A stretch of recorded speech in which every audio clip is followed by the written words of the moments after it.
The weight of a shattered plan pressed heavily on my chest as I sat at the hotel bar, the dim glow of amber lights reflecting off my half-empty glass of whiskey.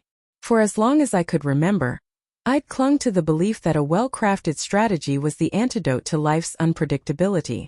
Growing up in a household where discipline and structure were sacred, I learned early that certainty was a shield against chaos. My parents, both methodical in their own ways, ran our home like a finely tuned machine. Schedules were followed, expectations were clear, and deviations were met with swift correction. That mindset became my foundation, guiding me through the relentless climb up the corporate ladder at Ajax Corporation. It had served me well, earning me the title of youngest CEO in the company's history. But now, as I swirled the liquor in my glass, that foundation felt like it was crumbling beneath me. Life has a way of dismantling even the most carefully laid plans. 3 months ago, everything I'd built, my engagement, my vision of a future with Candace Whitmore, had collapsed in a single devastating moment. The betrayal wasn't just a crack in the facade. It was a wrecking ball, leaving me to sift through the rubble of what I thought my life would be. Sitting here now, I was faced with a question I couldn't shake. What do you do when the blueprint you followed your entire life turns out to be flawed? The answer wasn't in the whiskey, though I'd been searching for it there for hours. The bar was quiet, save for the soft clink of glasses and the low hum of conversation from a couple at the far end. I perched on a high stool, my suit jacket draped over the back, tie loosened, a small rebellion against the polished image I'd maintained all evening. The annual Ajax Corporation Holiday Gala had wrapped up an hour ago. A whirlwind of forced smiles, firm handshakes, and calculated small talk. As CEO, I'd played my part flawlessly, navigating the room with the ease of someone who'd mastered the art of appearances. But now, alone with my thoughts, the mask was off. I ran through my options, each one less appealing than the last. Option 1. Leave the bar, flag down a cab, and return to my condo. It was a sleek, modern space filled with designer furniture and curated artwork, every detail screaming sophistication. But it also screamed Candace. Her influence lingered in every corner. The abstract painting she'd insisted on hanging above the fireplace, the minimalist vases she'd chosen for the dining table, the faint scent of her perfume that still clung to the air. Going back there meant confronting the ghost of a life I no longer recognized. My stomach churned at the thought. Option 2. Head upstairs to the unofficial after-party. The gala's main event was over, but the younger crowd, junior executives, ambitious sales reps, and a few bold clients, had migrated to private suites for what was essentially a corporate-sanctioned free-for-all. These gatherings were infamous for spiraling into chaos, a blur of alcohol, flirtations, and questionable decisions. Upper management turned a blind eye, as long as their names stayed out of the rumors. I'd been to enough of these to know they held no appeal tonight. The idea of dodging drunken colleagues and deflecting advances felt exhausting. That left option 3. Stay right where I was, nursing my drink until the night blurred into oblivion. Eventually, a hotel staff member would notice, a porter or a concerned bartender, and politely escort me to my room to ensure I didn't become a liability. Hotels had reputations to protect, after all. The thought brought a wry smile to my lips. Pathetic, maybe, but it was the path of least resistance. A familiar voice cut through my haze, calling me by a nickname only one person dared to use. I didn't need to turn around to know it was David Nasser, my closest friend and colleague of 4 years. His presence was unmistakable. Olive skin, sharp features, and a confidence that bordered on arrogance. Dave was a force in sales, his dark brown eyes glinting with a predator's focus, especially when closing a deal. I'd once joked that those eyes probably rolled back like a shark's when he sealed a contract. He'd laughed, saying it only happened when the ink was dry. I believed him. He slid onto the stool beside me, his tailored suit somehow still pristine despite the late hour. His black wavy hair was styled to perfection, his face clean-shaven, his grin as disarming as ever. Dave had a way of making even the most mundane moments feel like a performance. He leaned in, making a quip about my choice of evening entertainment. Sitting alone at a bar, drowning in whiskey wasn't exactly a 5-year plan. His tone was light, but I caught the undercurrent of concern. He was thinking about last week, when I'd canceled my 30th birthday party. No one had questioned it outright, but the reason hung in the air like smoke. Candace. It wasn't just her betrayal that had derailed me. It was the way it exposed the flaws in everything I'd built. My entire life had been about control, predicting outcomes, mitigating risks. But love, it turned out, was the one variable I couldn't account for. Candace had been my blind spot, and the fallout had left me questioning everything. Dave, ever the pragmatist, didn't let me wallow.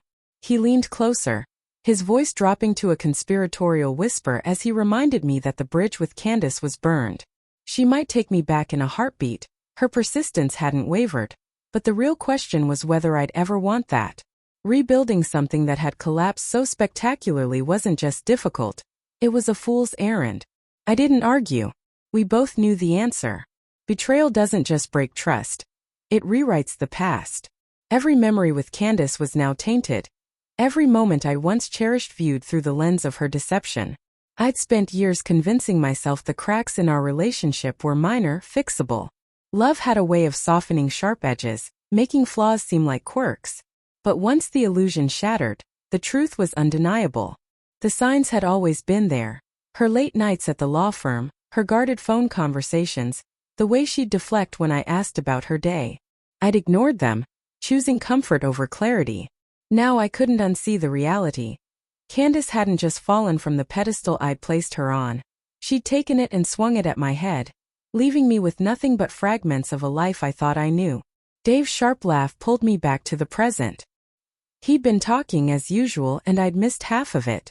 Something about Candace's family. How they'd never forgive him for taking my side in the fallout. The Whitmores were a formidable clan. A dynasty of lawyers with influence that stretched across South Florida. Conrad, Candace's father, was a high-profile defense attorney with an ego to match. Brad, her older brother, was a smug opportunist coasting on the family name. Meredith, Brad's wife, was a real estate attorney with a personality sharp enough to draw blood. And then there was Rachel, Candace's mother, the only one with any warmth, the glue holding their fractured empire together. Dave had burned any chance of reconciliation with them when he'd backed me, a fact he found endlessly amusing. He didn't care about their Christmas card list. He cared about loyalty. He shifted gears, nudging me toward the after-party upstairs. His pitch was classic Dave, half sales tactic, half mischief. He dangled the promise of chaos.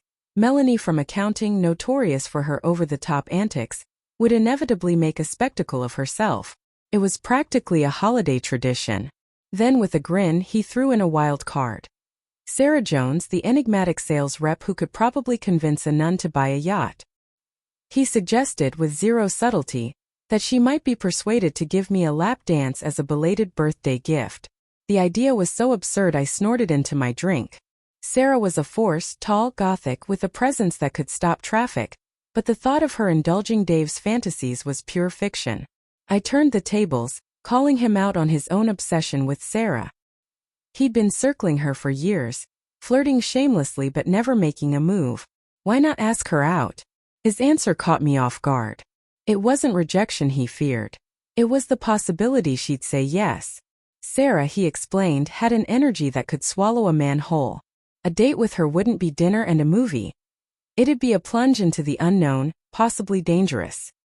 He half-joked that she'd probably sacrifice him to some ancient deity under a full moon. I laughed, but I saw his point. Sarah was chaos incarnate, and Dave thrived on control as much as I did, even if he hid it behind his easy smile. He stood, leaving the decision in my hands. I could stay here, lost in my drink and my regrets, or join him upstairs for a night that promised to be unforgettable, for better or worse. With a final jab about Melanie's four-chested spectacle leaving me scarred, he sauntered off, his laughter echoing behind him. I shook my head, grinning despite myself. Dave was a lot, incorrigible, reckless, occasionally infuriating, but he was the kind of friend who made the impossible bearable. Without him, the past 3 months would have swallowed me whole. Those months had been a descent into a darkness I hadn't anticipated. It started on Labor Day weekend, a moment seared into my memory with brutal clarity. I'd met Candace 3 years earlier, when I was a rising star at Ajax and she was fresh off passing the bar exam. She was impossible to ignore, 6 feet 2 inches, with long golden hair and an athletic grace honed from years of college volleyball. But it wasn't just her beauty that drew me in. It was her presence. Candace could command a room with a glance, her charm sharp and deliberate, her wit cutting through any defense. She was ambitious, magnetic, and unrelenting, qualities that made her both captivating and exhausting. Our relationship was intense from the start, a whirlwind of passion and adrenaline. Every moment with her felt like a high-stakes gamble. Emotionally, physically, even mentally. There were nights when being with her left me as drained as a marathon, my body aching from the sheer exertion of keeping up. Bruised occasionally. Sore always. But I never complained. I was in love, or at least I thought I was, and that was enough to justify everything. 2 years in, I proposed. It wasn't a decision I made lightly. Her family was a hurdle I couldn't ignore.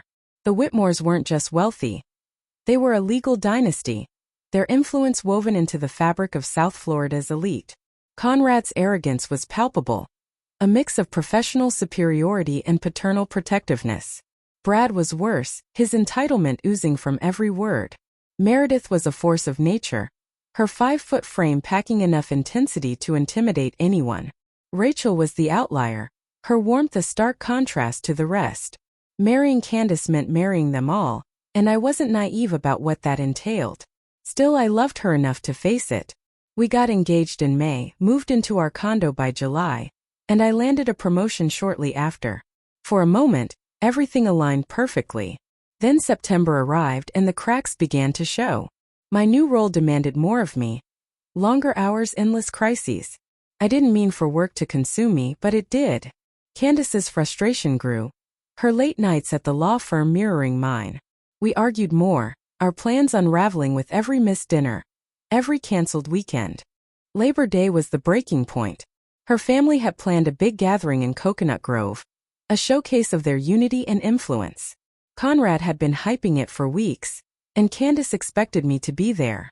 But a crisis at work, a critical error I'd overlooked, forced me to stay behind. I told her to go without me, promising I'd try to make it later. She was livid, our argument that night the worst we'd ever had. I threw her own absences back in her face, but it didn't matter. She left for Florida alone. The next day, I resolved the crisis faster than expected. On a whim, I booked a flight to join her, hoping to salvage things. Fate, it seemed, had other plans. My luggage didn't make it, delaying me by 2 hours. When I finally arrived at the Whitmore estate, the welcome was mixed. Rachel's hug was warm, Conrad's handshake was stiff, Brad's smirk was predictable. They told me Candace and Meredith had gone to the beach to cool off. Rachel suggested I fetch them, a chance to smooth things over. The beach was secluded, the dunes casting long shadows in the early morning light. I walked along the shore, expecting to find them sunbathing, maybe laughing off the tension. Instead, I heard whispers, soft, intimate, unmistakable. My heart pounded as I crept closer, dread pooling in my gut. I told myself I was wrong, that it couldn't be what it sounded like. But I started recording on my phone, needing proof, needing something to anchor me to reality. What I saw shattered me. Candace wasn't with a stranger, or even a man. She was with Meredith, her sister-in-law, their bodies tangled in a way that left no room for misinterpretation. Candace's lips trailed along Meredith's skin, her laughter soft and familiar. Meredith gasped her name, lost in pleasure. I stood frozen, my world collapsing around me. They didn't notice me. I don't know how I walked away, but I did, the video still recording as I stumbled back to the car. I drove to the Whitmore estate in a daze, barely registering Rachel's concern when I arrived. I told her the girls were still at the beach, that I had to leave. Conrad pressed me to stay for the party, but I couldn't. I told him it would be a mistake, that they needed family tonight, not me. Before they could ask more, I was gone. An hour into my drive to Orlando, Candace called. I ignored it, rerouting to Tampa for a flight. When I finally answered, her voice was soft, pleading. She insisted I'd misunderstood, that it wasn't what I thought. I cut her off, throwing her lies back at her with a sarcasm I didn't know I had. Did she get all of Meredith's red hair out of her teeth? Her silence was answer enough. I hung up, shutting off my phone. By the time I reached Tampa, I had 19 missed calls. Mostly Candace, a few from Meredith, 1 from Rachel, 3 from Conrad. When Conrad called again, his tone was sharp, demanding answers. Candace was a wreck, locked in her room, and he wanted to know why. I told him the wedding was off, that his daughter could explain. He pushed, slipping into lawyer mode, but I held firm. I had a flight to catch. Back home I called Dave. He picked me up, listened as I poured out the story, and stayed while I drank myself into a stupor. I showed him the video more than once probably. The next morning, hungover and hollow, I faced the reality of a life without Candace. I couldn't picture it. The next 3 months were a blur of depression and harassment. Candace returned to our condo, expecting me to be there. When she found it empty, I'd crashed with Dave. She called frantic. I agreed to meet her, against my better judgment. She pulled out all the stops: dinner, wine, a dress that would have stopped my heart a year ago. But it didn't work. I asked if she'd stick to her story, that it was a one-time mistake. Her hesitation told me everything. I revealed I had proof, a video. She crumbled, begging me not to end things. I told her to figure out the condo and walked out, her sobs echoing behind me. Days later, Conrad called, accusing me of threatening to release the video. I hadn't, but Candace and Meredith had spun a story. I'd overheard Candace confessing to a fling with an ex before our engagement, and I'd overreacted. It was a lie, but a clever one. I told Conrad the truth, what I'd seen on the beach. He exploded, calling me a liar, threatening lawsuits. I hung up, knowing he'd never believe me without the video. The attacks came fast. Ajax's legal department summoned me, hinting at a libel suit. The Whitmores filed 2 lawsuits, one to block any release of the video, another questioning my stake in the condo. My lawyer confirmed I had the upper hand. The video was undeniable proof, but the Whitmores could drag it out, draining me financially and professionally. I was stunned. I could win, but at what cost? Then, inexplicably, it stopped. The lawsuits vanished, the threats ceased. My lawyer was as confused as I was. I celebrated with Dave, trying to move on, but Candace lingered in my mind. Then Rachel called, asking to meet. Out of respect, I agreed. She arrived looking worn, the weight of her family's chaos etched into her face. Over lunch, she apologized for the lawsuits, admitting Conrad had driven them. She revealed what happened after I left Coconut Grove. Candace and Meredith returned, unaware I'd been there. My call unraveled them. Candace collapsed, Meredith raged. Conrad's political announcement was derailed. Then Rachel dropped a bombshell. Dave had shown up in Florida, uninvited, with a copy of the video. He'd implied multiple copies existed, forcing the Whitmores to back off. I was furious. He'd taken it from my phone, but grateful. The lawsuit stopped because of him. Rachel asked if I'd caught Candace and Meredith together. I confirmed it. She broke down, the truth hitting her hard. I comforted her, a reflex from years with Candace. She revealed Candace was moving to Florida, signing over the condo to me as amends. But she still wouldn't admit the full truth, protecting Meredith's marriage. Rachel asked if I'd take Candace back if she came clean. I couldn't. The trust was gone. Thanksgiving brought Candace back into my life, uninvited. My parents, thinking they were helping, had welcomed her to our family dinner. I was livid, shutting her out. When my brother called me out, I snapped, revealing the truth to everyone. I'd caught her with Meredith. The room froze. Candace fled. I told my parents I needed space and left. At a bar later, I met Becca, a bartender who'd been through her own betrayal. She didn't sugarcoat it. Cheaters were garbage, but she assured me I'd move on. Her words stuck with me. Back at the hotel, I joined the after-party, where Melanie and Sarah turned my night into a spectacle. Debbie, Sarah's friend, ended up in my room. A birthday gift I didn't expect. It was fleeting, but it reminded me I could feel something again.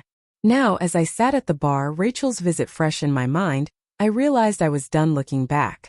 The Whitmores were unraveling, but that wasn't my burden. I grabbed my jacket and stepped outside, the city alive with possibility. I didn't know what came next, but for the first time I was ready to find out.